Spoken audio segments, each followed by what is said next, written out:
एक संत महात्मा ने युगों युगों तक एक साथ तपस्या की। उन्होंने अच्छा कर्म किया था ना।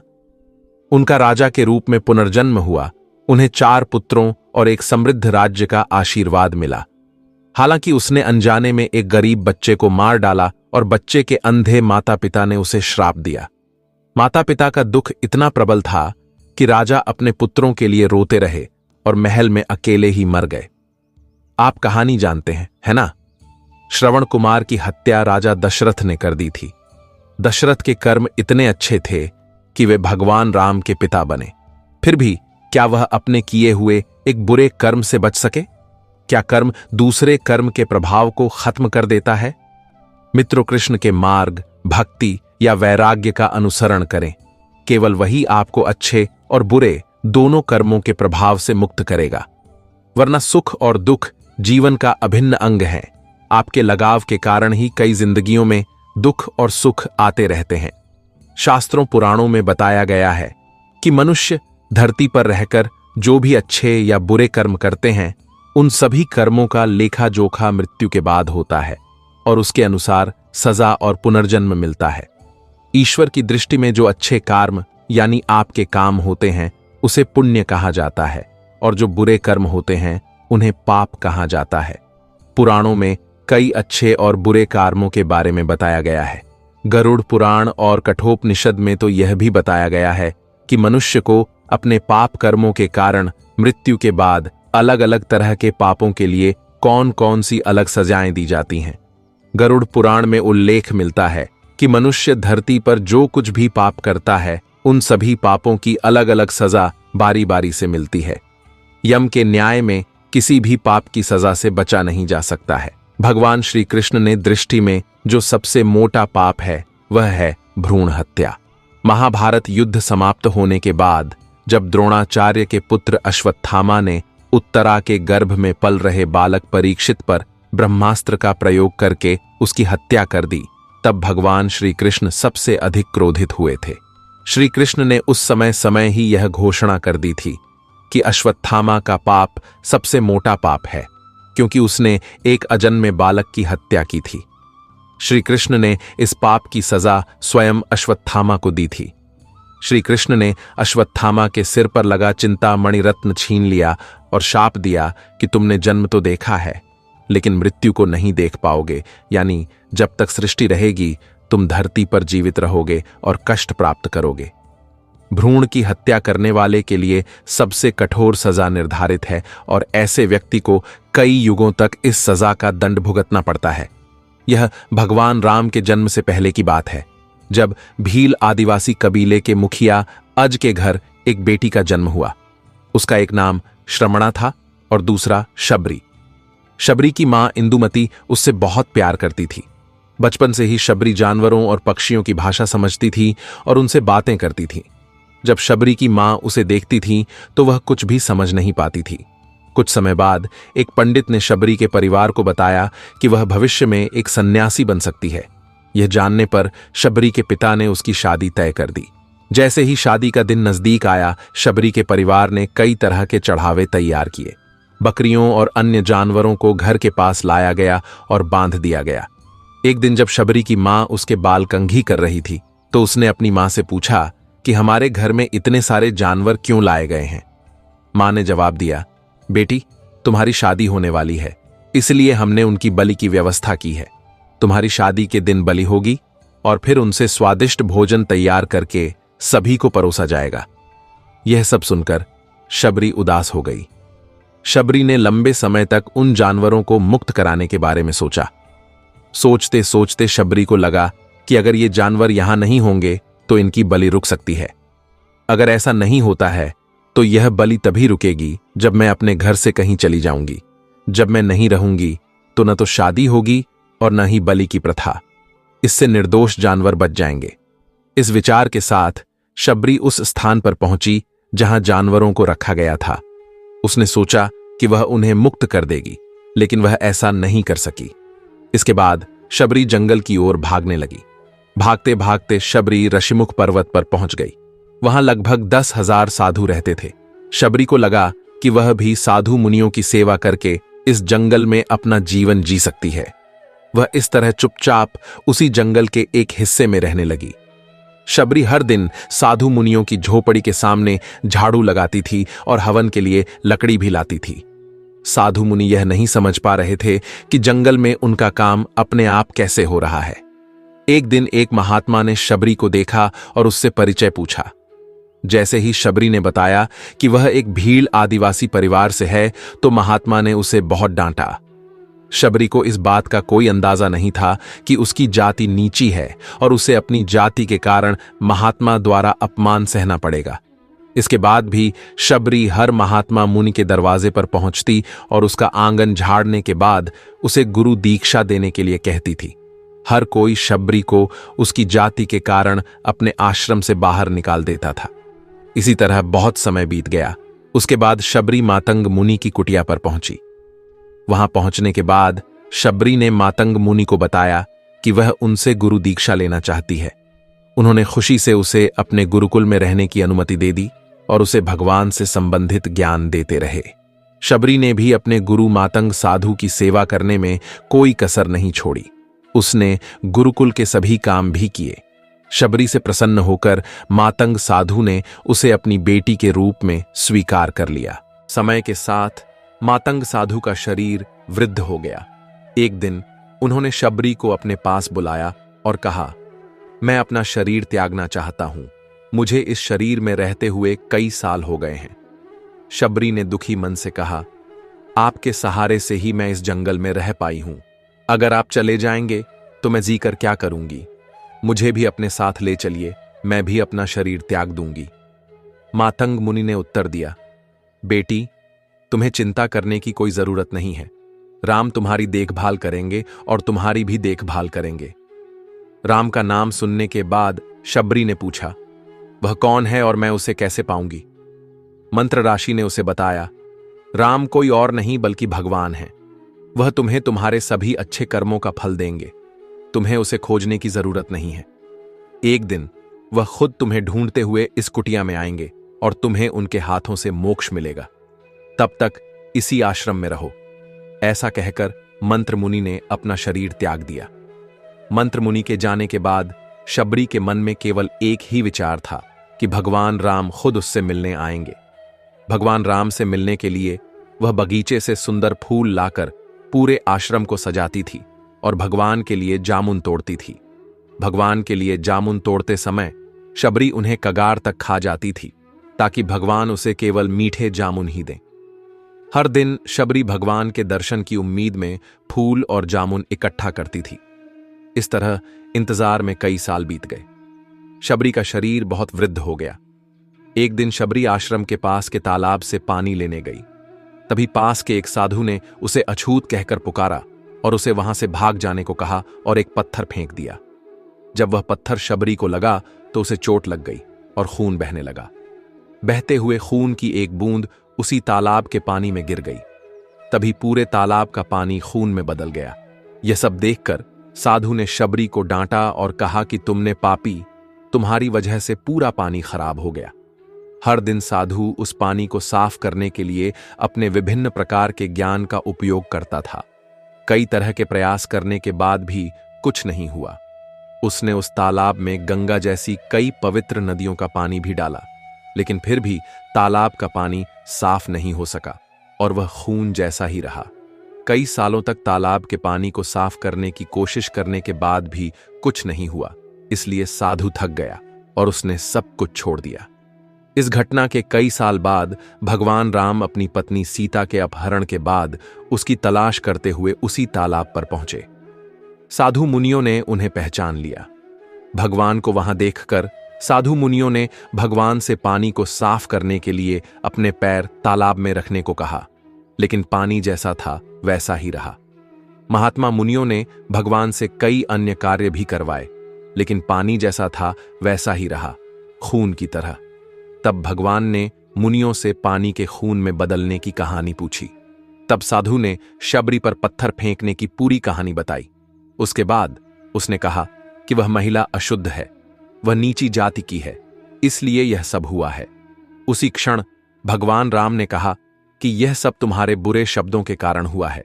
शबरी को ऐसे शब्द बोलकर तुम लोगों ने उसे नहीं बल्कि मेरे दिल को ठेस पहुंचाई है। ये इस घायल दिल के खून का प्रतीक है। तालाब का पानी लाल है। भगवान राम ने पूछा, वह मां कहां है? मैं उससे मिलना चाहता हूं। तब तक शबरी उसी तालाब पर पहुंच गई। इस दौरान शबरी का पैर लड़खड़ा गया और उसमें घुले कुछ पानी तालाब में गिर गए। तब सारा पानी साफ हो गया। भगवान ने सभी से कहा, देखो तुम सबने क्या किया, लेकिन पानी साफ नहीं हो सका। बस उसके पैरों की थोड़ी सी धूल ने तालाब के पानी को साफ कर दिया। शबरी ने भगवान राम को पहचान लिया था। उन्हें प्रणाम करने के बाद शबरी ने कहा, भगवान मेरे साथ कुटिया में चलिए। भगवान भी खुशी खुशी शबरी के साथ चलने लगे। शबरी ने फूलों से भगवान राम का स्वागत किया। वह सीधे बगीचे में जामुन तोड़ने गई और उनके लिए जामुन लाई। उन्होंने भगवान राम और उनके भाई लक्ष्मण को बड़े प्रेम से जामुन दिए। भगवान राम भी उसी प्रेम से उन जामुनों को खाने लगे। तब जामुनों को देखकर लक्ष्मण ने मुंह बनाया और कहा, भैया ये जामुन नकली हैं, आप इन्हें कैसे खा सकते हैं?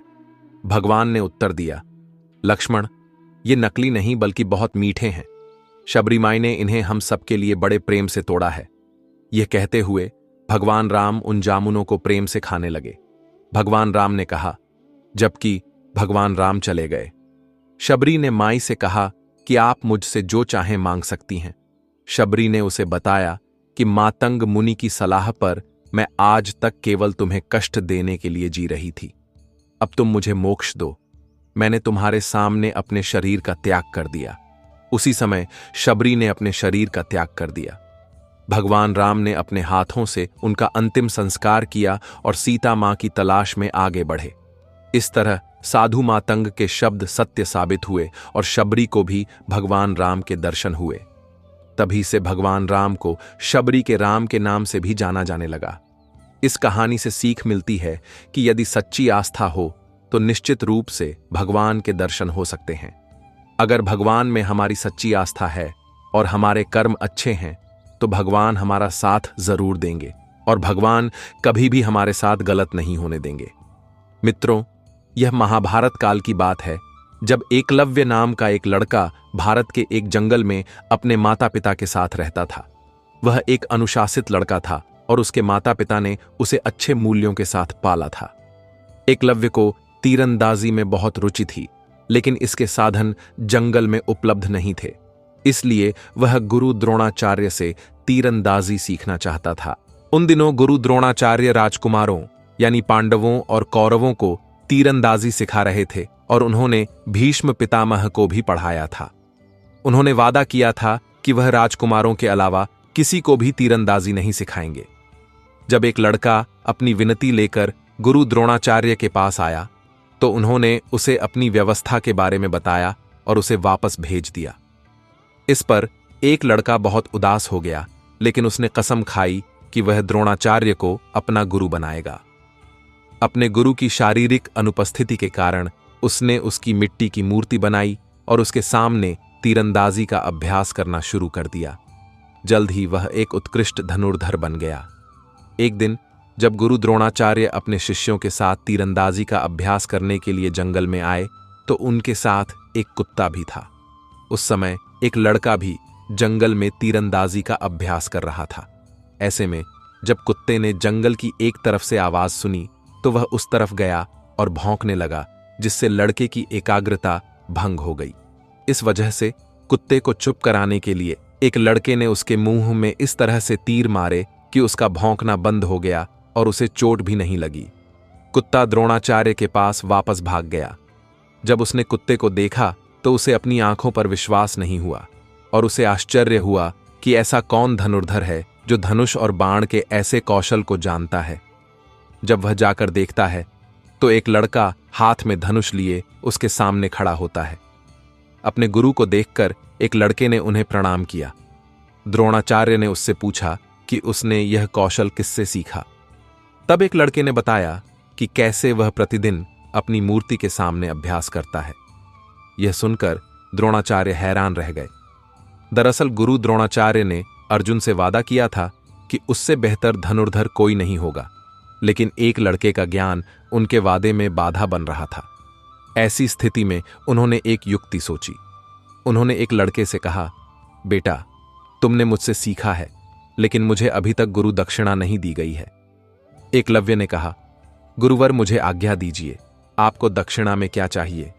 एकलव्य को जवाब देते हुए द्रोणाचार्य ने कहा कि मुझे गुरु दक्षिणा में तुम्हारे दाहिने हाथ का अंगूठा चाहिए। यह सुनकर एकलव्य ने तुरंत अपनी तलवार निकाली और अपना अंगूठा काटकर गुरु द्रोणाचार्य के चरणों में रख दिया।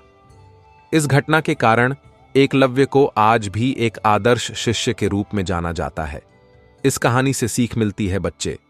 हम वीर एकलव्य की कहानी से सीखते हैं कि यदि हम अपने लक्ष्य के प्रति पूरी तरह समर्पित हैं, तो उसे प्राप्त करने के रास्ते में आने वाली कोई भी बाधा महत्वपूर्ण नहीं है।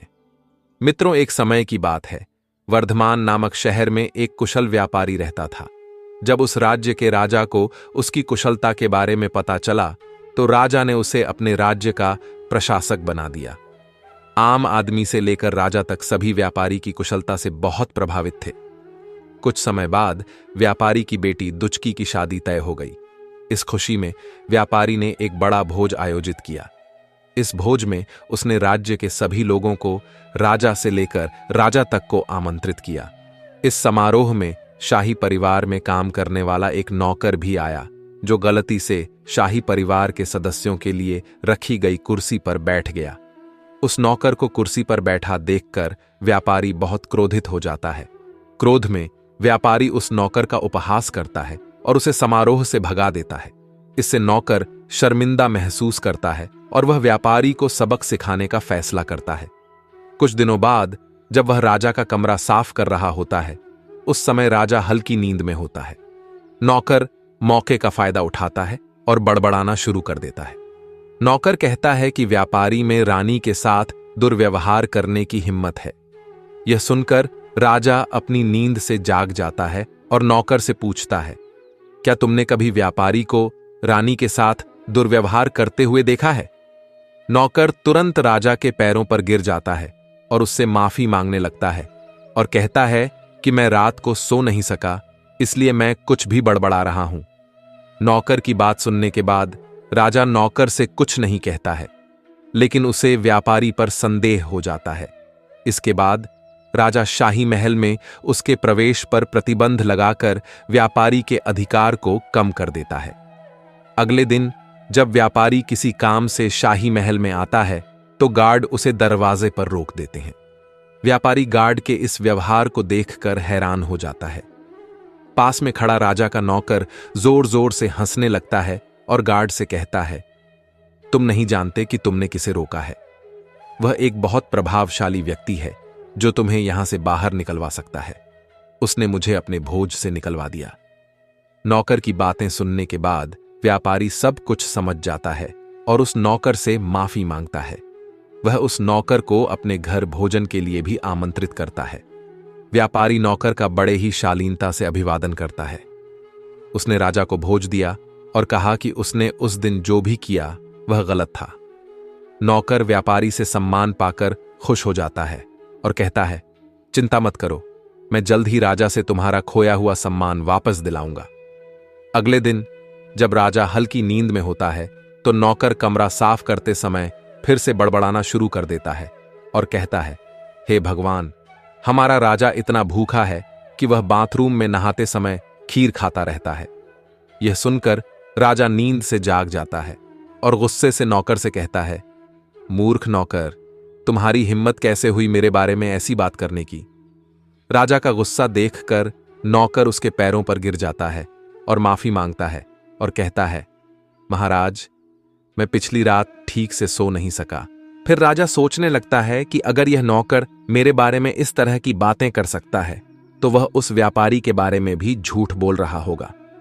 अगले दिन राजा ने व्यापारी को महल में बुलाया और उससे उसके सारे अधिकार वापस दे दिए। हम इस कहानी से सीखते हैं कि हमें किसी को भी छोटा समझकर उसका मजाक नहीं उड़ाना चाहिए। हमें सभी का सम्मान करना चाहिए।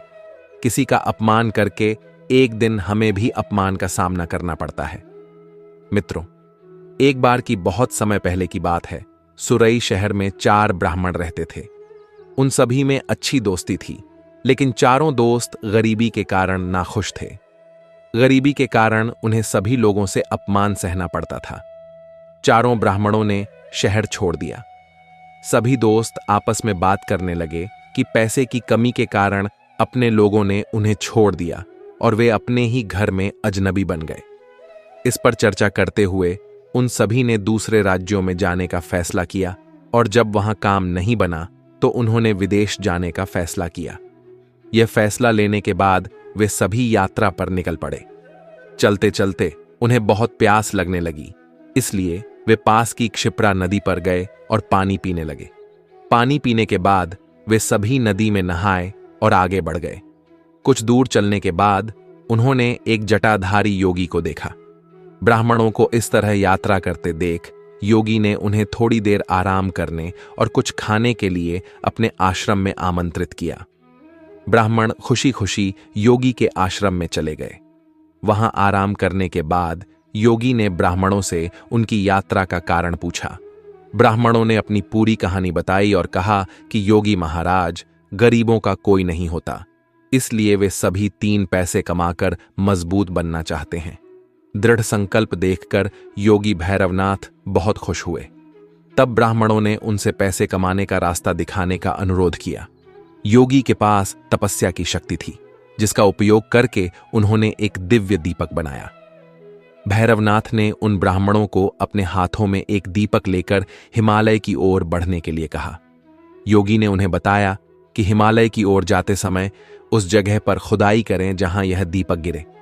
तुम्हें वहां बहुत धन मिलेगा। खुदाई करने के बाद तुम्हें जो कुछ भी मिले उसे लेकर घर लौट जाओ। सभी ब्राह्मण योगी के निर्देशों के अनुसार दीपक को अपने हाथों में लेकर हिमालय की ओर चल पड़े। काफी दूर जाने के बाद दीपक एक जगह पर गिर गया। ब्राह्मणों ने वहां खुदाई शुरू कर दी। खुदाई करते समय उन्हें उस भूमि में एक तांबे की खदान मिली। तांबे की खदान देखकर ब्राह्मण बहुत खुश हुए।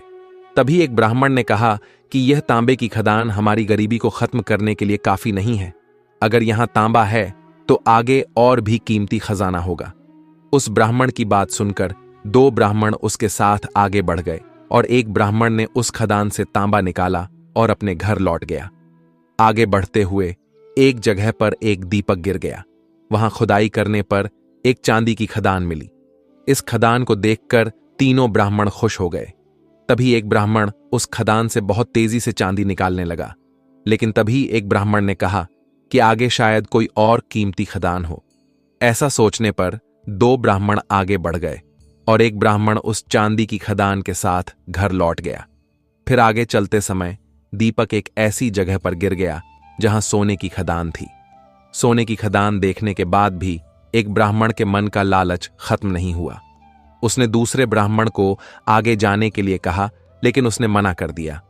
गुस्से में लालची ब्राह्मण ने कहा, पहले हमें तांबे की खदान मिली, फिर चांदी की खदान, और अब सोने के बारे में सोचो, आगे और कितना कीमती खजाना होगा।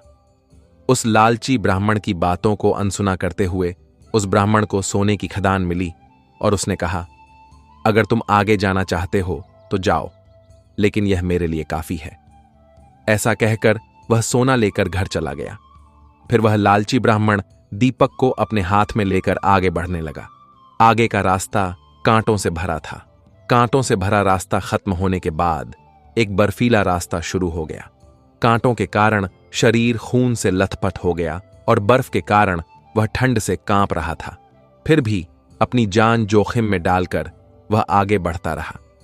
काफी दूर चलने के बाद उस लालची ब्राह्मण ने एक युवक को देखा जिसके सिर पर एक पहिया घूम रहा था। युवक के सिर पर घूमते हुए पहिए को देखकर वह लालची ब्राह्मण बहुत हैरान हुआ। लालची ब्राह्मण बहुत दूर चला गया था, इसलिए उसे भी प्यास लग रही थी। उसने चक्र वाले व्यक्ति से पूछा, यह चक्र आपके सिर पर कैसे और क्यों घूम रहा है, और आपको यहां पीने के लिए पानी कहां मिलेगा? जैसे ही उसने यह पूछा, चक्र उस व्यक्ति के सिर से निकल गया और लालची ब्राह्मण के सिर पर अटक गया। हैरान और दर्द से ब्राह्मण ने उससे पूछा कि यह चक्र मेरे सिर पर क्यों अटक गया? अजनबी ने बताया कि सालों पहले मैं भी पैसों के लालच में यहां पहुंचा था। उस समय यह चक्र किसी और के दिमाग पर घूम रहा था। तुम्हारी तरह ही मैंने भी उनसे सारे सवाल पूछे थे, तभी यह चक्र मेरे सिर पर अटक गया। तब उस ब्राह्मण ने पूछा कि अब मुझे इससे कब मुक्ति मिलेगी। इस पर युवक ने कहा कि जब तुम्हारे जैसा कोई पैसों के लालच में यहां पहुंचेगा और चक्र के बारे में सवाल पूछेगा तो यह चक्र तुम्हारे सिर से निकलकर उसके दिमाग पर अटक जाएगा। फिर ब्राह्मण ने पूछा कि इसमें कितना समय लग सकता है।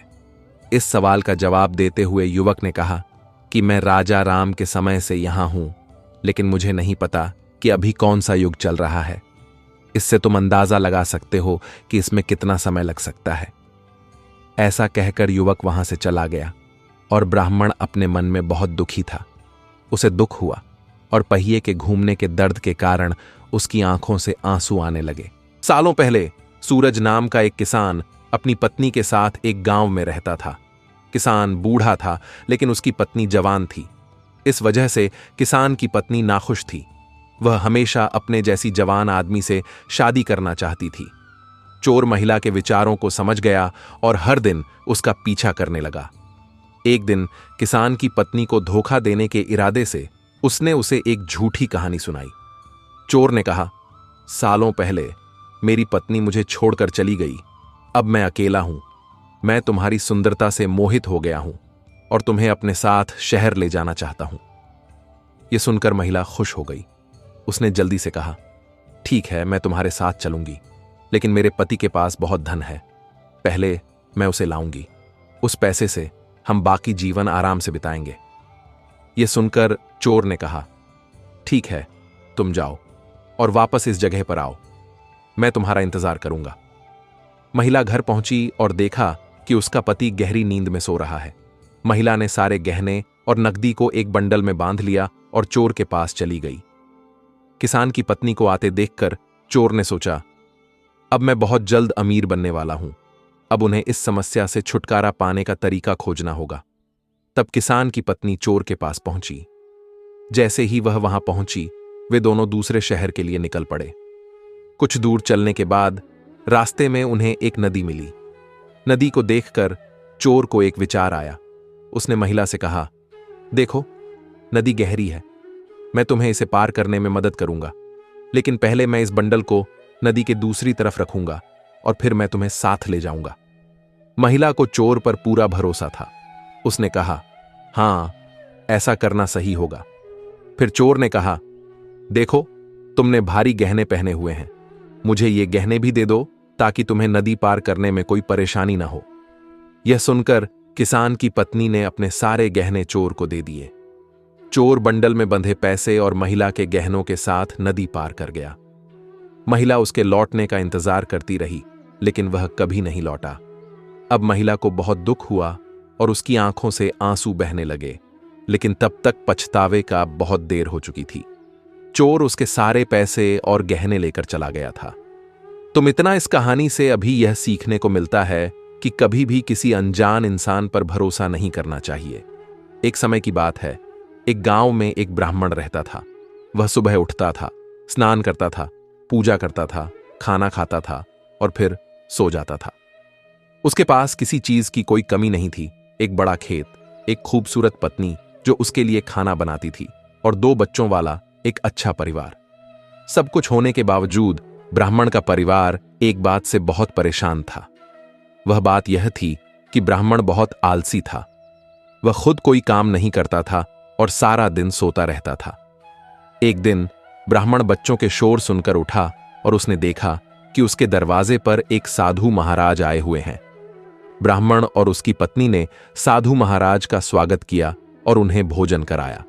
भोजन के बाद ब्राह्मण ने साधु की बहुत अच्छी सेवा की।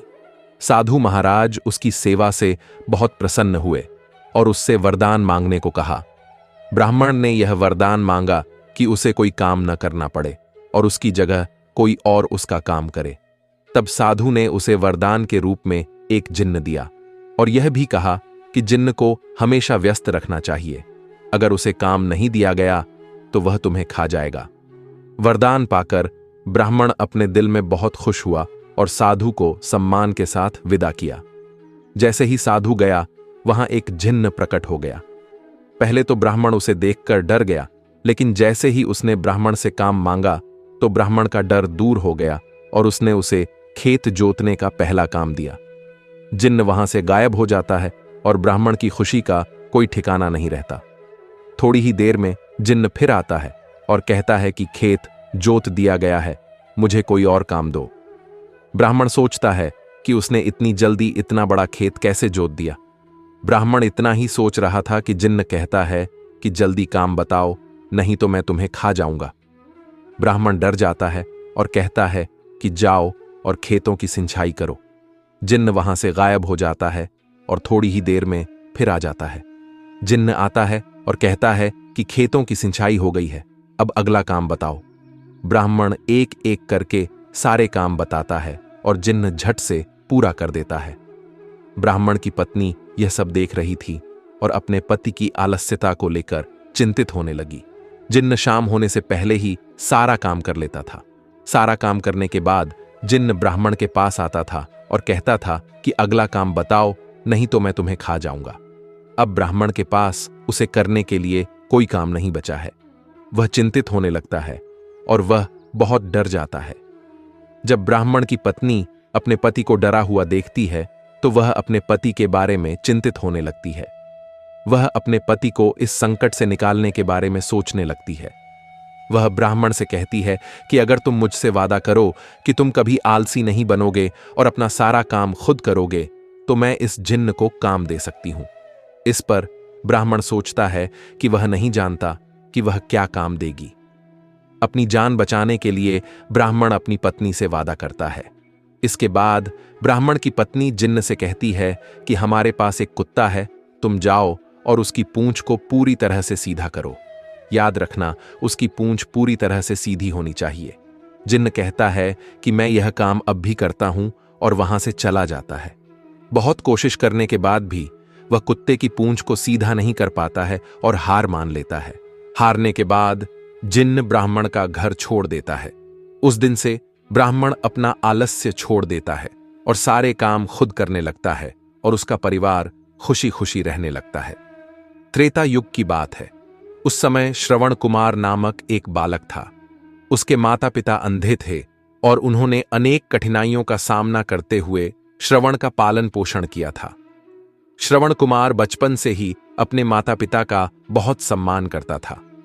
जैसे जैसे श्रवण बड़ा हुआ, उसने घर की जिम्मेदारी अपने कंधों पर ले ली। वह प्रतिदिन सुबह जल्दी उठता और सबसे पहले अपने माता पिता के स्नान के लिए तालाब से पानी लाता था। इसके बाद वह तुरंत जंगल में लकड़ी इकट्ठा करने चला जाता था। लकड़ी लाने के बाद श्रवण चूल्हा जलाता और अपने माता पिता के लिए भोजन बनाता था। श्रवण को इतनी मेहनत करते देख उसकी मां हमेशा उसे डांटती थी। वह कहती, श्रवण बेटा, तुम अकेले इतना काम क्यों करते हो?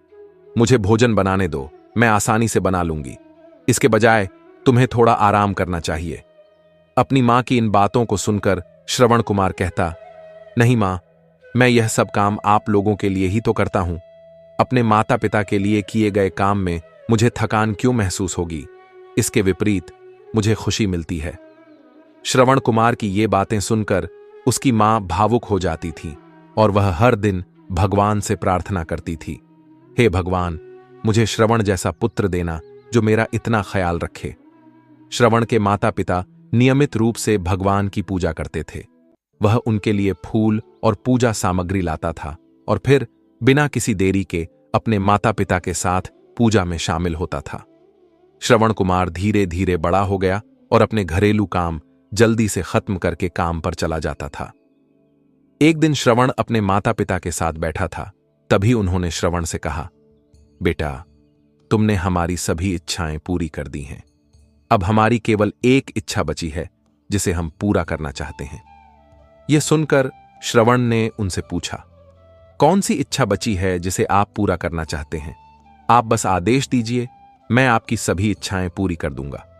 इस पर श्रवण के पिता ने कहा, बेटा, अब हम बूढ़े हो गए हैं और मरने से पहले तीर्थ यात्रा पर जाना चाहते हैं। भगवान की शरण में जाने से हमें शांति मिलेगी।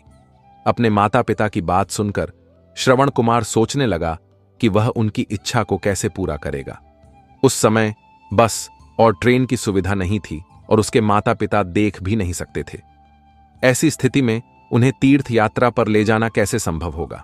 फिर श्रवण कुमार ने एक उपाय सोचा और तुरंत उसे कार्य में परिणित कर दिया। वह बाहर गया और वहां से 2 बड़ी टोकरियां ले आया। उसने मोटी रस्सी की मदद से दोनों टोकरियों को एक मजबूत छड़ी पर लटका दिया और एक बड़ा तराजू बना दिया। फिर श्रवण कुमार ने अपने माता पिता को एक एक करके गोद में उठाकर तराजू में बैठाया। बाद उसने तराजू को अपने कंधों पर रखा और उन्हें तीर्थ यात्रा पर ले जाने लगा। उसने अपने माता पिता को एक एक करके कुछ दिनों तक सभी पवित्र स्थानों पर ले जाना शुरू कर दिया। इस दौरान श्रवण कुमार अपने माता पिता को प्रयाग से लेकर काशी तक के स्थानों पर ले गया। अपने माता पिता को घुमाते समय श्रवण कुमार उन्हें उन स्थानों के बारे में बताता भी रहता था, क्योंकि वे उस दृश्य को अपनी आंखों से नहीं देख सकते थे। अपने पुत्र को देखकर उसके माता पिता बहुत खुश थे। एक दिन उन्होंने श्रवण से कहा, बेटा, हम देख नहीं सकते, लेकिन हमने कभी भी इस बात का दुख नहीं मनाया। तुम हमारे लिए हमारी आंखें हो। जिस तरह से तुमने हमें सभी पवित्र स्थानों की कहानियां बताकर दिखाई हैं, ऐसा लगता है जैसे हमने वास्तव में भगवान को अपनी आंखों से देखा है। अपने माता पिता के ये शब्द सुनकर श्रवण ने कहा, आप लोगों को ऐसी बातें नहीं कहनी चाहिए। माता पिता कभी भी बच्चों के लिए बोझ नहीं होते हैं, यह बच्चों का कर्तव्य है। एक दिन श्रवण कुमार अपने माता पिता के साथ अयोध्या के पास आराम करने के लिए रुका। उसकी मां ने पानी पीने की इच्छा व्यक्त की। श्रवण ने पास में एक नदी देखी। उसने अपने माता पिता से कहा कि आप दोनों यहां आराम करें, मैं आप सभी के लिए पानी लाता हूं। नदी पर पहुंचने के बाद श्रवण कुमार जल पात्र में पानी भरने लगा। अयोध्या के राजा दशरथ भी उसी जंगल में शिकार के लिए पहुंचे थे। पानी में हलचल की आवाज सुनकर उन्हें लगा कि कोई जानवर पानी पीने आया है। उन्होंने बिना देखे, केवल आवाज सुनकर ही अपना तीर चला दिया। दुर्भाग्यवश वह तीर सीधे श्रवण कुमार को लगा। तीर लगते ही वह चीख पड़ा। इसके बाद जब राजा दशरथ अपने शिकार को देखने पहुंचे तो वहां श्रवण था। वह तुरंत श्रवण कुमार के पास गए और कहा, मैंने एक बहुत बड़ी गलती कर दी है, कृपया मुझे क्षमा करें। मुझे नहीं पता था कि यहां कोई मनुष्य होगा। मुझे इस गलती का प्रायश्चित करने के लिए क्या करना चाहिए? कृपया मुझे क्षमा करें।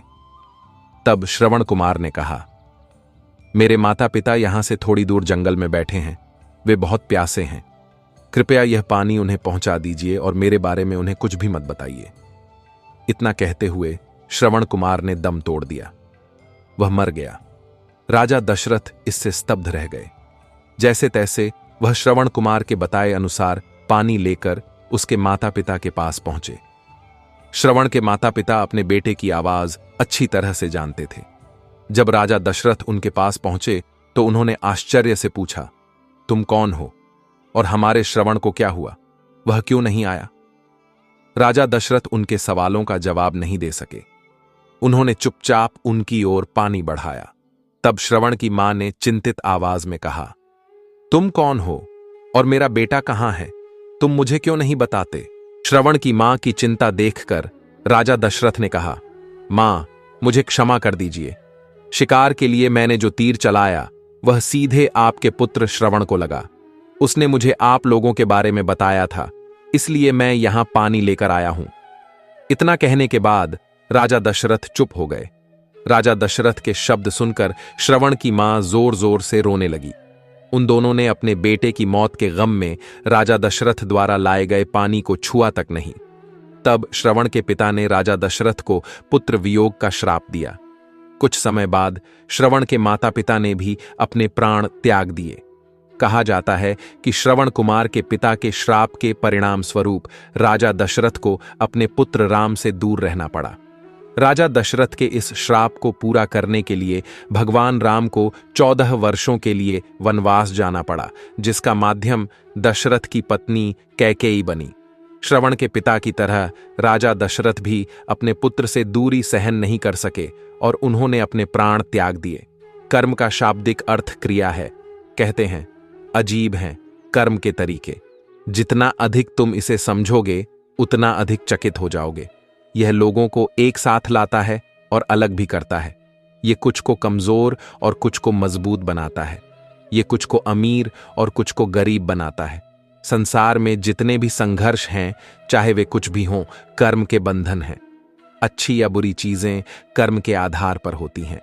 जब समय अच्छा हो तो दुश्मन भी दोस्त जैसा व्यवहार करते हैं, और समय की अपनी भूमिका होती है। कुछ कर्म बदले जा सकते हैं जबकि कुछ नहीं, जबकि केवल मनुष्यों में ही समय के प्रभाव को बदलने और कर्म से मुक्त होने की क्षमता होती है। कुछ हजार लोग इससे मुक्त होने का लक्ष्य रखते हैं, लेकिन यदि आप जानना चाहते हैं कि ध्यान के माध्यम से कर्मों को कैसे काटा जाए, तो पहला कदम विभिन्न प्रकार के कर्मों को जानना है। कभी कभी लोग अच्छे काम करने के बाद दुखी हो जाते हैं, क्योंकि उन्हें बदले में प्रशंसा की उम्मीद होती है। फिर वह कर्म बन जाता है। लोगों के लिए अच्छा करो, क्योंकि यही आपका स्वभाव है। जब आप अपने कर्मों के फल से आसक्त नहीं होते, तो आप उस कर्म से मुक्त हो जाते हैं। इसीलिए भगवान कृष्ण भगवद गीता में कहते हैं कि अपने कर्मों के परिणाम मुझे समर्पित कर दो। जब आप दूसरों के लिए अच्छा चाहते हैं, तो अच्छी चीजें आपके पास वापस आती हैं।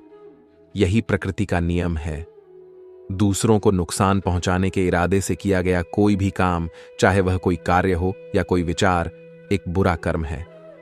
दोस्तों, यदि आप कुछ गलत करते हैं, तो यह आपकी नींद, आपके मन की शांति छीन लेगा और यह आपके स्वास्थ्य को नष्ट कर देगा। मन में कोई बात चुभेगी। जब कोई बात मन को चुभती रहती है, तो आप कुछ भी रचनात्मक नहीं कर पाते और दुखी हो जाते हैं। आपको दूसरों को धोखा क्यों नहीं देना चाहिए? ऐसा इसलिए है क्योंकि आप नहीं चाहते कि कोई आपको धोखा दे, है ना? जो कुछ भी आप किसी के साथ करते हैं, वह आपके पास वापस आता है। यही कर्म सिद्धांत है, बहुत सरल। जब आप किसी की प्रशंसा करते हैं, तो आप उनके अच्छे कर्मों को अपने ऊपर ले लेते हैं, और जब आप किसी को दोष देते हैं, तो आप उनके बुरे कर्मों को अपने ऊपर ले लेते हैं। जब आप कोई मिठाई तैयार करते हैं, यदि खाना पकाने से पहले चीनी या घी बहुत कम है, तो आप और डाल सकते हैं। यदि कोई अन्य घटक बहुत अधिक है, तो इसे समायोजित और मरम्मत किया जा सकता है। लेकिन एक बार पक जाने के बाद इसे उलटा नहीं किया जा सकता।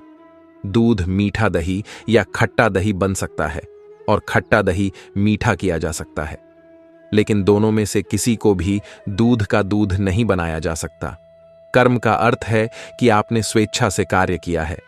अच्छा बोओगे तो अच्छा काटोगे, और इसके विपरीत भी, जो कारण और प्रभाव के सार्वभौमिक रूप से ज्ञात सिद्धांत के अनुरूप है। अच्छे इरादों के साथ अच्छे कर्म अर्जित करते हैं, और बुरे इरादों के साथ बुरे कर्म अर्जित करते हैं। बुरे इरादों के साथ अच्छे कर्म, दायित्व से बाहर कुछ करना, लेकिन ऐसा करने का मन नहीं है। अच्छे कर्म अर्जित कर सकते हैं, लेकिन कोई बुरा कर्म भी नहीं।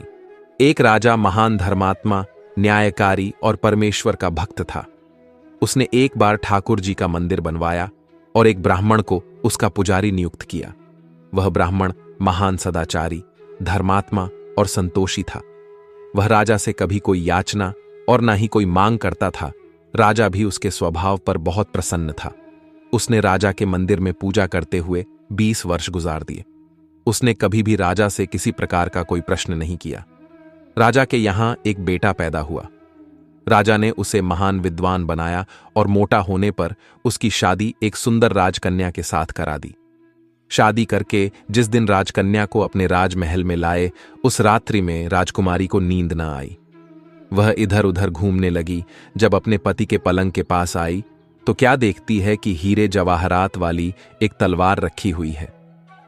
जब उस राजकन्या ने देखने के लिए वह तलवार म्यान में से बाहर निकाली, तब तीक्ष्ण धार वाली और बिजली के समान प्रकाश वाली तलवार देखकर वह डर गई। वह डर के मारे उसके हाथ से तलवार छूट गई और राजकुमार की गर्दन पर जा लगी। राजकुमार का सिर कट गया और वह मर गया। राजकन्या पति के मरने का बहुत शोक करने लगी। उसने परमेश्वर से प्रार्थना की कि हे प्रभु, मुझसे अचानक यह पाप कैसे हो गया? मेरे पति की मृत्यु मेरे ही हाथों हो गई। आप तो जानते ही हैं, परंतु मैं किसी को भी यह सच नहीं बता सकती हूं, क्योंकि इससे मेरे माता पिता और सास ससुर को कलंक लगेगा तथा इस बात पर कोई विश्वास भी न करेगा। सुबह जब पुजारी कुएं पर स्नान करने आया, तो राजकन्या ने उसको देखकर विलाप करना शुरू किया और इस प्रकार कहने लगी, मेरे पति को कोई मार गया। इतनी देर में सारे लोग इकट्ठे हो गए और राजा साहब आकर पूछने लगे, किसने मारा है? वह कहने लगी, मैं जानती तो नहीं कि कौन था, परंतु उसे ठाकुर जी के मंदिर में जाते देखा था। राजा समेत सब लोग ठाकुर जी के मंदिर में आए तो ब्राह्मण को पूजा करते हुए देखा। उन्होंने उसको गिरफ्तार कर लिया और पूछा, तूने राजकुमार को क्यों मारा? ब्राह्मण ने कहा, मैंने राजकुमार को नहीं मारा, मैंने तो उनका राजमहल भी नहीं देखा है। इसमें ईश्वर साक्षी हैं। बिना देखे किसी पर अपराध का दोष लगाना ठीक नहीं। ब्राह्मण की तो कोई बात ही नहीं सुनता था। कोई कुछ कहता था तो कोई कुछ। राजा के दिल में बार बार विचार आता था कि यह ब्राह्मण निर्दोष है, परंतु बहुतों के कहने पर राजा ने ब्राह्मण से कहा, मैं तुम्हें प्राणदंड तो नहीं देता, लेकिन जिस हाथ से तुमने मेरे पुत्र को तलवार से मारा है, तेरा वह हाथ काटने का आदेश देता हूं। ऐसा कहकर राजा ने उसका हाथ कटवा दिया।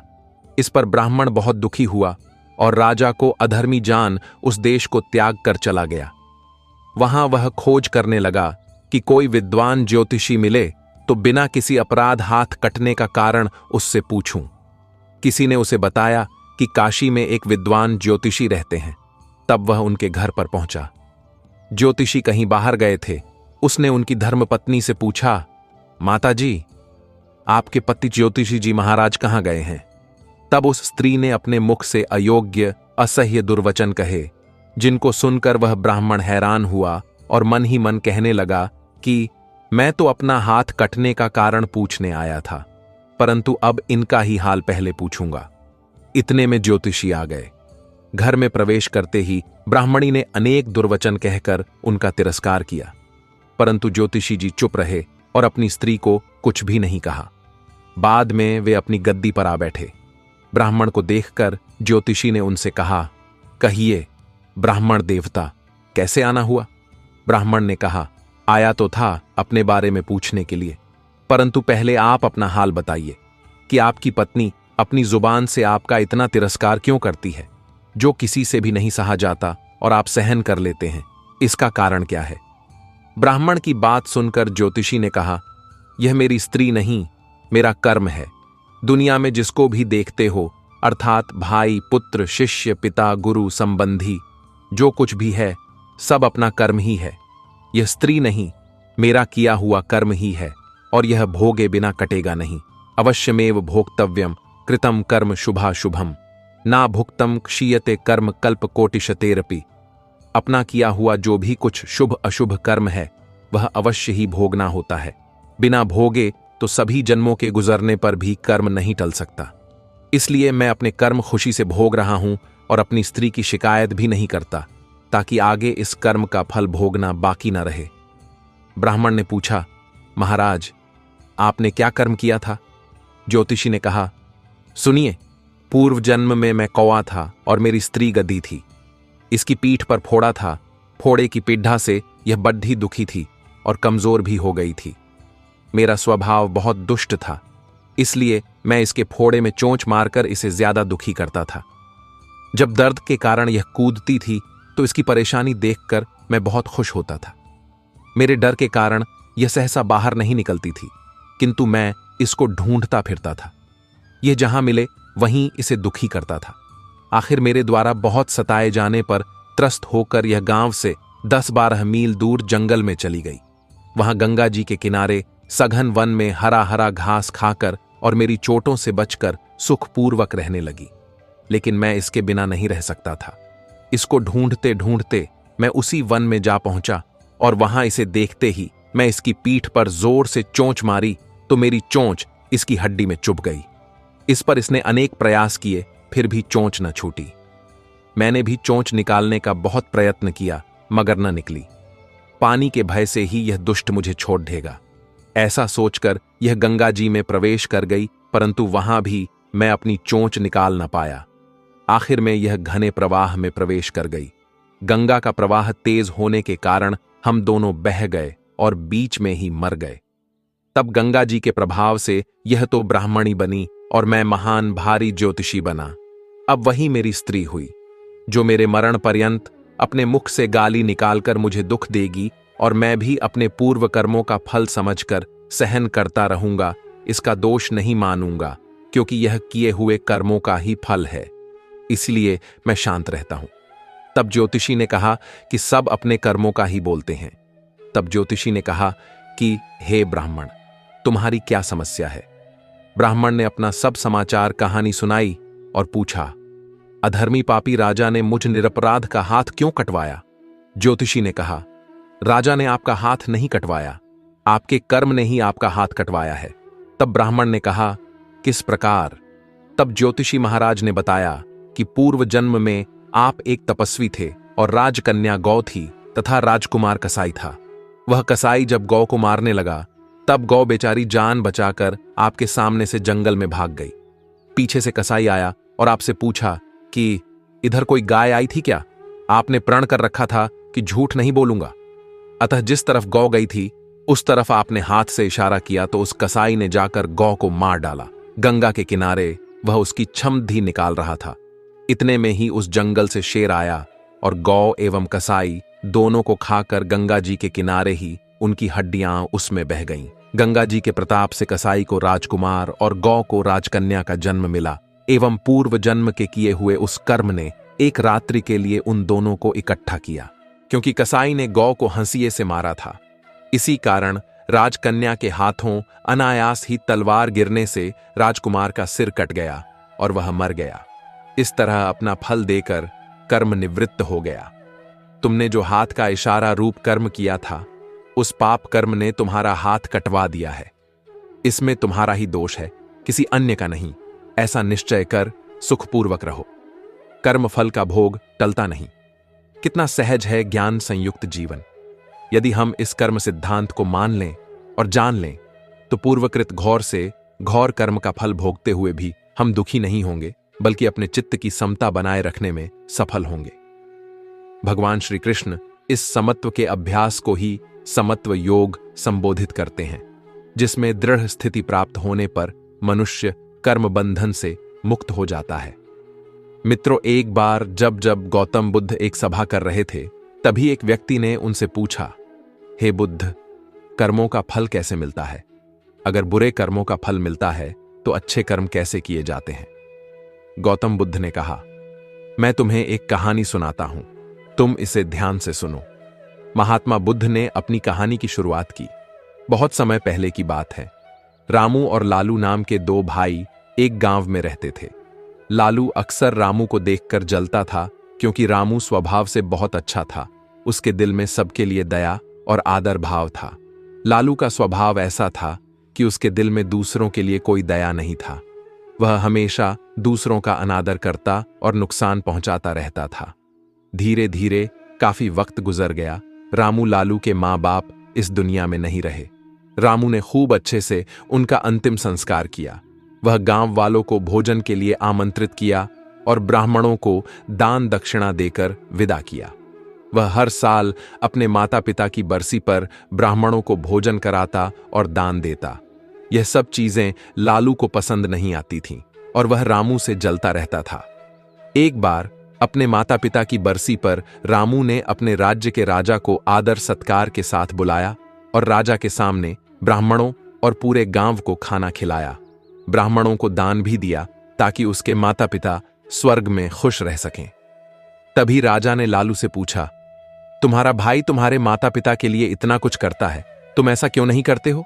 क्या तुम्हें यह समझ नहीं आता कि तुम भी अपने माता पिता के लिए कुछ कर सकते हो? लालू ने कुछ नहीं कहा और चुपचाप वहां से चला गया। उसे गुस्सा आ रहा था क्योंकि राजा ने उसकी बेइज्जती की और वह रामू से अपने अपमान का बदला लेने की सोच रहा था। अगले दिन वह ढोंग करना शुरू करता है। नगर के सामने जोर जोर से चीखने लगता है, मेरे मां बाप मेरे सपने में आए थे। वह स्वर्ग में खुश नहीं है कि कोई वहां जाकर उन्हें खाना बनाकर खिलाएं, वो तभी खुश रहेंगे। उन्होंने मुझसे सपने में कहा था, रामू को मेरे पास भेज दो, वह उनकी बहुत सेवा करता है, वह इसके साथ बहुत खुश रहेंगे। राजा कहते हैं, यह तो अच्छी बात है, लेकिन इसके लिए तो रामू को मरना पड़ेगा। रामू को यह सब समझ आ गया था कि यह सब केवल उसे फंसाने की चाल है, लेकिन वह फिर भी कहता है, चलो इस बहाने सेवा करता हूं। और उसने मरने के लिए तैयारी करना शुरू कर दी। वह राजा से कहता है, महाराज, आप अगले दिन नदी किनारे एक नाव का बंदोबस्त कराए। मैं नाव से कूदकर नदी में अपनी जान दे दूंगा और फिर स्वर्ग में जाकर अपनी मां बाप की सेवा करूंगा। राजा ने कहा, ठीक है, अगले दिन इन सभी चीजों की व्यवस्था कर दी जाएगी। रामू नदी में कूद जाता है और सारे गांव वालों को पता चल जाता है कि रामू अब इस दुनिया में नहीं है। अब वह स्वर्ग की ओर चला गया है, माता पिता की सेवा करने के लिए। लालू बहुत खुश था कि उसका इकलौता भाई दुनिया में नहीं रहा। जो भी जमीन है अब वह सब मेरा है, मैं ही इसका मालिक बनूंगा। धीरे धीरे काफी दिन गुजर चले। एक दिन अचानक से राजा के दरबार के बाहर रामू बैठा होता है और जोर जोर से रो रहा होता है। राजा के सिपाही उसे दरबार में ले जाते हैं और पूछते हैं, यह चमत्कार कैसे हुआ? तुम जिंदा कैसे हो? तब रामू बताता है, मैं स्वर्ग में गया था। मैंने देखा मेरे मां बाप अभी भी खुश नहीं हैं। वो मेरे पर गुस्सा हो रहे थे और कह रहे थे, तुम्हें तो खाना बनाने भी नहीं आता। तुमसे अच्छा तो लालू हैं, जो तुमसे अच्छा खाना बना लेता है। तुम जाओ और उसे भेज दो। राजा लालू को बुलाते हैं और सारी बातें बता देते हैं और कहते हैं, तुम्हारे भाई ने माता पिता के लिए इतना त्याग किया है, अब तुम्हारी बारी है। क्या तुम उनके लिए ऐसा कुछ नहीं कर सकते? लालू को ना चाहते हुए भी ये सब करना ही पड़ता है। अगले दिन फिर से सारी तैयारी किया जाता है। लालू घर आकर सोचता है, मैं वहां जाऊंगा ही नहीं, अगले दिन शहर छोड़कर कहीं चला जाऊंगा। फिर रामू ने राजा को सारा सच बताया। वास्तव में वह जिंदा कैसे बचा? उसने पहले ही मछुआरे से बात कर ली थी, जिससे उसकी जान बची और वह 1 महीने तक नगर से दूर रहा था। फिर सही समय पर राज्य में लौट आया। वह यह सब केवल इसलिए किया क्योंकि वह लालू को एक सबक सिखाना चाहता था। इधर लालू शहर छोड़कर जाने का योजना बना चुका था। अपने योजना के अनुसार वह रात के अंधेरे में ही घर छोड़कर भाग जाता है। वह घर छोड़कर कुछ दूर गया ही था कि तभी राजा के 2 सैनिकों की नजर उस पर पड़ती है और उसे रोकने का प्रयत्न करते हैं। लालू और सैनिकों के मध्य हाथापाई और लड़ाई शुरू हो जाती है। लालू गुस्से में आकर एक सैनिक के सिर पर पत्थर से मारता है। सिर पर चोट लगने से उसकी मौत हो जाती है। यह सारी बातें जब राजा को पता चलती हैं, वह लालू को माफ करने वाले ही थे। अब वह और गुस्सा हो जाते हैं लालू पर और क्रोध में आकर मृत्युदंड सुना देते हैं। अगली सुबह उसे नाव से धक्का देकर मारने का आदेश जारी कर दिया जाता है। उसको उस आखिरी समय पर अपनी गलती का एहसास होता है कि उसे भी अपने जीवन के आखिरी पलों में गलती का एहसास होता है। पर वो कहावत तो सुनी होगी, अब पछताए होत क्या, जब चिड़ियां चुग गई खेत, और पछतावे के साथ उसे अपनी जान से हाथ धोना पड़ता है। फिर महात्मा बुद्ध ने बोला, अच्छे कर्म को बनाने से पहले हमें इस बात पर ध्यान देने की जरूरत है कि आखिर अच्छे कर्म बनने का पहला पड़ाव क्या है। मनुष्य के द्वारा किए जाने वाले सभी कर्म उसके विचारों से बनते हैं। हमारी सकारात्मक या नकारात्मक सोच विचारों को जन्म देती है और वही विचार कर्म बनाते हैं। इस तरह सोच सकारात्मक होने पर ही अच्छे कर्मों का निर्माण हो सकता है। फिर उस व्यक्ति ने पूछा, पाप का फल कब मिलता है?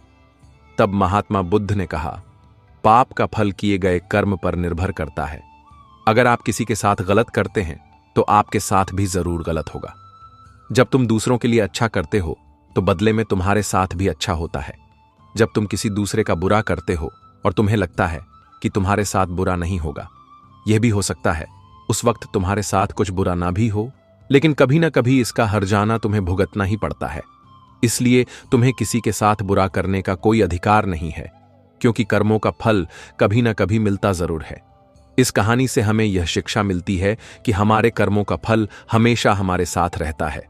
अच्छे कर्म हमें सुख और शांति देते हैं, जबकि बुरे कर्म हमें पछतावा और दुख देते हैं। मित्रों, एक बार एक महल में एक बड़े उत्सव का आयोजन हुआ। उसमें नृत्य के लिए एक कुशल नर्तकी को आमंत्रित किया गया। उस समय गर्भवती होने के कारण उसने असमर्थता व्यक्त की, किंतु सामंतों ने उसकी एक न सुनी और उसे मजबूरन नृत्य करना पड़ा। इससे उसे दुख हुआ और उसके हृदय में प्रतिशोध की भावना भड़क उठी, जो अंत तक कायम रही। परिणाम यह हुआ कि दूसरे जन्म में राजगृह में ही एक यक्षिणी के रूप में उसका जन्म हुआ। उसका नाम हारीति रखा गया। जब वह बड़ी हुई तो पूर्व जन्म का प्रतिशोध पाप की प्रेरणा बनकर फूटा और वह बच्चे चुराकर उन्हें मारने और उनका भक्षण करने लगी। यह बात छिपी न रह सकी और वह बंदी बना ली गई। गौतम बुद्ध को जब इसका पता चला तो उनके मस्तिष्क में हलचल मची कि एक कला निपुण स्त्री में पाप कर्म ने प्रवेश कैसे किया। अंतर्दृष्टि से जब पूर्व जन्म में उसके साथ हुए दुर्व्यवहार का उन्हें पता चला तो उन्होंने नरेश से कहकर उसे कारागार से मुक्त करा दिया और सेवकों से उसके बच्चे को चुरा लेने के लिए कहा। पुत्र के खो जाने से हारीति को काफी पीड़ा हुई। उसके अंदर करुणा और वात्सल्य का भाव जाग उठा। जिनके बच्चे उसने चुराए थे उनके शोक की भी अनुभूति उसे हुई। पुत्र वियोग से दुखी हारीति गौतम बुद्ध के पास गई और बोली, भगवान, मेरे कर्मों का फल तो मुझे मिल गया, किंतु मुझे इस पाप से मुक्ति कैसे मिल सकती है? बुद्ध बोले, अब तक तो तुम शिशुओं का भक्षण करती आ रही थी, अब उनके विकास और रक्षण में जुट जाओ तो तुम्हें शांति मिल सकती है। तुम्हें समाज के साथ किए गए दुर्व्यवहार को सेवा रूपी साबुन से धोकर साफ करना होगा। गौतम बुद्ध के उपदेश से उसकी आंखें खुल गईं और उसने अपना जीवन बच्चों की सेवा में लगा दिया। कर्मों के सिद्धांत के अनुसार जब कर्म बुरे हों तो आपको उस कर्म का परिणाम अगले जन्म में चुकाना पड़ता है। पाप और पुण्य की अवधारणा भी इसलिए बनाई गई है ताकि लोग अपने कर्मों की प्रकृति और उद्देश्य पर विचार करें, लेकिन कई बार लोग समझ न होने के कारण बुरे कर्म को भी अपने नजरिए से सही ठहराने की कोशिश करते हैं। इस कोशिश में वह यह भूल जाते हैं, जब भी कोई व्यक्ति बुरा कर्म करता है तो उस कर्म को आंकने का सबसे बड़ा पैमाना उसकी नीयत होती है। कर्म देखने से पहले उसकी मंशा देखी जाती है। मंशा से आपके कर्म का मूल्यांकन होता है। जैसे कि एक वैद्य पर रोगी की मृत्यु का पाप नहीं लगता अगर रोगी की जान उसे बचाने की कोशिश में चली गई हो, लेकिन अगर किसी ने मनोरंजन के लिए एक कुत्ते को पत्थर भी मार दिया तो वह शायद बुरे कर्मों में गिना जाएगा। चलिए जानते हैं इसी कॉन्सेप्ट से संबंधित गौतम बुद्ध की यह कहानी। गौतम बुद्ध के एक शिष्य थे, चक्षुपाल। नाम उनका चक्षुपाल था, लेकिन वो अंधे थे। एक बार चक्षुपाल बुद्ध के दर्शन के लिए आश्रम पहुंचे और बुद्ध से मिलने के बाद आश्रम में ही रुक गए। रात में चक्षुपाल आश्रम के बाहर मग्न होकर टहल रहे थे। दिखाई न देने के कारण चलते हुए उन्होंने जमीन पर चलने वाले कुछ छोटे कीड़े मकोड़े को कुचल दिया। अगली सुबह जब आश्रम के दूसरे शिष्यों ने उन कीड़ों को मरा देखा तो अहिंसा धर्म को सर्वोपरि मानने वाले उन भक्तों ने चक्षुपाल को जीव हत्या के पाप का भागीदार बताया। शिकायत बुद्ध के कानों तक भी पहुंची। बुद्ध ने अपने शिष्यों से बुलाकर पूछा, क्या तुम लोगों ने चक्षुपाल को कीड़े मकोड़े को कुचलते हुए अपनी आंखों से देखा है? जवाब में सभी शिष्यों ने मना कर दिया, क्योंकि किसी ने भी अपनी आंखों से यह घटना नहीं देखी थी। बुद्ध ने उनसे कहा कि जैसे उन्होंने चक्षुपाल को कीड़ों को कुचलते अपनी आंखों से नहीं देखा, वैसे ही चक्षुपाल ने भी उन कीड़े मकोड़े को जमीन पर चलते हुए नहीं देखा था। इसीलिए चक्षुपाल इस पाप के दोषी नहीं हैं, क्योंकि उन्होंने जानबूझकर या खराब मंशा से उन्हें नहीं मारा। उन्होंने शिष्यों से कहा कि चक्षुपाल कभी हिंसा के भाव से कर्म नहीं करेंगे, क्योंकि वह एक उन्नत आत्मा है। उन्हें आत्मज्ञान प्राप्त हो चुका है। बुद्ध की बात सुनकर शिष्यों के मन में एक जिज्ञासा जगी। उन्होंने बुद्ध से पूछा कि अगर चक्षुपाल एक उन्नत आत्मा है तो आखिर किस पाप के कारण वह अंधे हैं? शिष्यों के सवाल के जवाब में बुद्ध ने उन्हें चक्षुपाल के पूर्व जन्म की कहानी बताई। बुद्ध ने बताया कि चक्षुपाल अपने पूर्व जन्म में एक चिकित्सक थे। एक दिन एक औरत उसके पास अपनी आंखों के इलाज करवाने आई। उस बूढ़ी और चिकित्सक के इलाज से धीरे धीरे उस औरत की आंखें पूरी तरह ठीक हो गईं, मगर गुलाम बनने के डर से उसने से झूठ कह दिया कि उसकी आंखें ठीक ही नहीं हो रहीं। चिकित्सक ने बूढ़ी का झूठ पकड़ लिया और क्रोध और बदले की भावना से उसने उस औरत को एक ऐसी दवा दे दी जिससे वह जीवन भर के लिए अंधी हो गई। अपने इसी पाप के कारण चक्षुपाल को अगले कई जन्मों तक अंधा बनकर पैदा होना पड़ा। बुद्ध की बातों से उनके शिष्यों को न केवल पाप पुण्य की परिभाषा समझ आई, बल्कि कर्मों का दुष्चक्र भी समझ आ गया। गीता में ऐसा कहीं नहीं लिखा कि किए हुए कर्म के फल की इच्छा मत करो। कहा गया है कि कर्म करने का अधिकार तुम्हें है, किंतु फल कब और कैसे मिलता है इस पर तुम्हारा अधिकार नहीं है। एक बिना पढ़ा लिखा आदमी भी जानता है कि उसकी भूमि में खेती के लिए खेत जोतना, बीज बोना आदि उसका अधिकार है, किंतु प्राकृतिक आपदाओं से बचकर फसल पकने और अनाज घर तक पहुंचने पर नहीं। कहावत है कि माली सींचे 100 घड़ा अरतु आए फल होए। फल तो अवश्य ही मिलता है। अवश्य मेवं भोक्तव्यम कृतम कर्म शुभाशुभम। अभी मिले या 100 साल बाद अगले जन्म में यह नहीं कहा जा सकता। भगवान कृष्ण ने अर्जुन को यह महान संदेश दिया था कि आप बिना चिंता किए युद्ध लड़ते रहो। कौन हारेगा कौन जीतेगा ये सब काल परिस्थिति के आधार पर अपने आप तय हो जाएगा। यही बात हमारे जीवन में भी पूर्ण रूप से लागू होती है। अगर हम सभी चीजों का फायदा नुकसान देखकर उस कर्म को करना ही बंद कर दे तो अंत में क्या होगा हम सबको पता है। कोई भी प्राणी और वस्तु इस संसार में अजर अमर और स्थायी नहीं है। ये सब जानते हुए भी हम सब कर्म क्यों करते हैं? क्योंकि इस संसार की व्यवस्था सुचारू रूप से और बिना बाधा के अराजकता की स्थिति में आए बिना सुचारू रूप से चलती रहे। हमारे माँ बाप ने हमारे को पैदा किया और अगर वो इस फेर में फंस जाते कि पता नहीं ये बुढ़ापे में हमारा सहारा बनेगा या नहीं, तो हो सकता था वो हमें धरती पे लाने का इरादा भी त्याग सकते थे। लेकिन उन्होंने अपना कर्म किया और फल ईश्वर के हाथ में छोड़ डाच दिया, तभी हम धरती पे आ पाए। और ईश्वर चाहेगा तो हम उनकी अच्छी सेवा भी कर पाएंगे। कर्म तो कर्म है, उसे अच्छा या बुरा ना बनाओ, कम से कम उसे तो बख्श दो। कर्म तो एक प्रक्रिया है, विधि है, अच्छा या बुरा कुछ नहीं। अच्छे और बुरे तो कार्य होते हैं, कर्म तो कर्म ही रहता है। अच्छा बुरा होना कार्य की बात है, कर्म की नहीं। कर्म को कार्य से मत जोड़ो। कई विद्वानों ने कर्म को कार्य से जोड़ दिया, जबकि स्वयं श्री कृष्ण ने गीता के 3 अध्याय में बताया है कि कर्म तो एक निर्धारित प्रक्रिया है। यह पहले से निर्धारित है, इसे बदला नहीं जा सकता। बदलने वाले तो कार्य होते हैं। तो दोस्तों, वीडियो को अंत तक पूरा देखने के लिए आपका धन्यवाद। अगर चैनल पर नए हो तो चैनल को सब्सक्राइब करें और वीडियो को लाइक करें। धन्यवाद। जय श्री राधे कृष्णा। मिलते हैं ऐसी ही नई जानकारी के साथ अगले वीडियो में।